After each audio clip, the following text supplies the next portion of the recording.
Magandang umaga, magandang araw mga kamasa. Shoutout ko daw muna yung pinakamaganda kong estudyante sa FM3A, si Remelin. Remelin Odeza. Remsa. Sinoutout na kita. Siyempre sa kanyang mga kagrupo sa thesis. Siyempre andyan din ang ating Vice Mayor Giancarlo N. Harabata. BM na shoutout na rin kita. At siyempre lahat ng FM3A ng OMSC, shoutout natin. Lahat ng nag-aaral sa Occidental Mindoro State College, shoutout sa inyong lahat dyan, mga taga-OMSC. Siyempre, pati yung taga-PCIC na mga kaibigan natin dyan. Shoutout sa inyong lahat dyan. At saka po yung taga-West Bridge. Shoutout din po sa inyo dyan. At sa lahat po ng drivers sa Occidental Mindoro at saka Oriental Mindoro. So, shoutout sa inyong lahat. Mag-ingat sa pagmamaneho.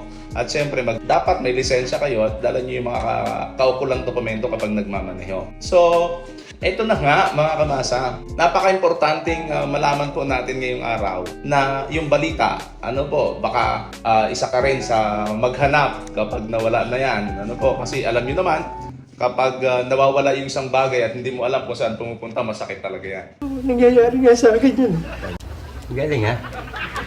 Ipapaalam natin ngayon mga kamasa kung saan ba pupunta o lilipat itong opisina ng LTO San Jose. Or isa ka rin ba mga kamasa sa nakakuha ng lisensya sa LTO San Jose malapit po sa municipal compound dito po sa ating bayan? Alam mo po ba, nag-issue na po ng memorandum ang Land Transportation Office. Ito po mga kamasa. Hawak po natin yung memorandum o kopya ng memorandum na inilabas ng LTO para po sa paglilipat. So basahin natin anong office order po ito mga kamasa. Office order number 2024-013.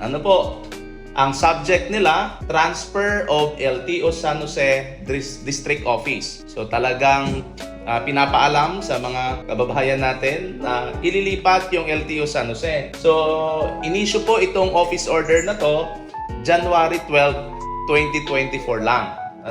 So, mga kamasa, lalo po dito sa bayan ng San Jose, yung mga taga Simerarat, mga taga Palawan, yung mga karlapit nating lugar na dito po nag-a-apply ng lisensya tulad yan sa Magsaysay, sa Oriental, sa Bulalakaw. Mahalagang malaman niyo po ito na sa visa po ng memorandum na inisyo ng Land Transportation Office, sinasabi nila, in the furtherance of LTO services to the public, LTO San Jose District Office shall be transferred initially from the municipal compound San Jose Occidental Mindoro to the temporary site in Barangay Bubog, San Jose. So mga kamasa, lilipat ang LTO San Jose mula municipal compound, ililipat po doon sa temporary site nila sa Bubog. Yung kalsada po dyan, palabas ng highway.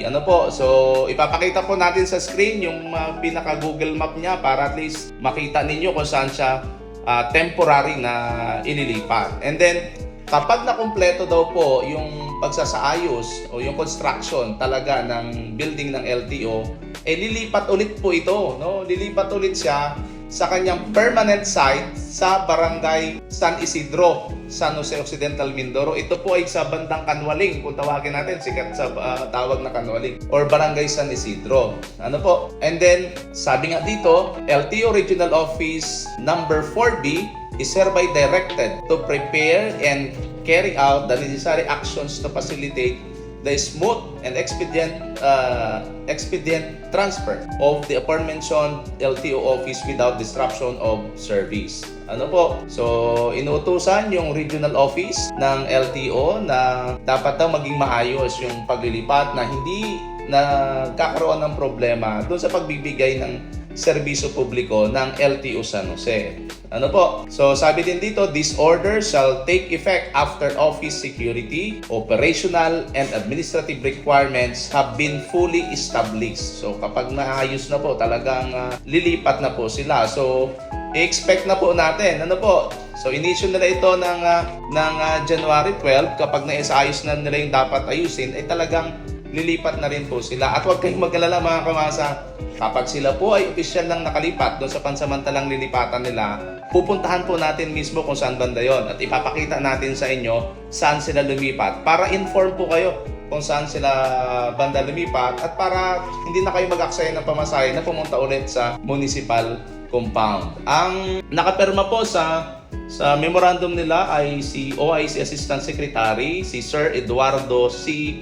De Guzman. So, may mga kopya po yung lahat ng concern dito po sa office order na ito. Ano po, binigyan nila ng kopya dito yung LTO Regional Office 4B, Management Information Division, Management Information Division, Administration Division, Operations Divisions, at saka lahat po ng may kaugnayan.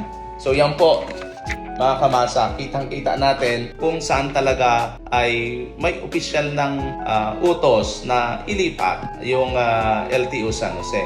So, itong ganitong hakbang naman mga kamasa, para bigyan din ng magandang accommodations or serbisyo yung ating mga nag-a-apply ng lisensya at yung kumukuha ng ibang mga o ibang may mga kailangan sa LTO tulad ng rehistro ng sasakyan, lisensya, or yung nagsasaayos ng mga cases nila, yung adjudication cases nila.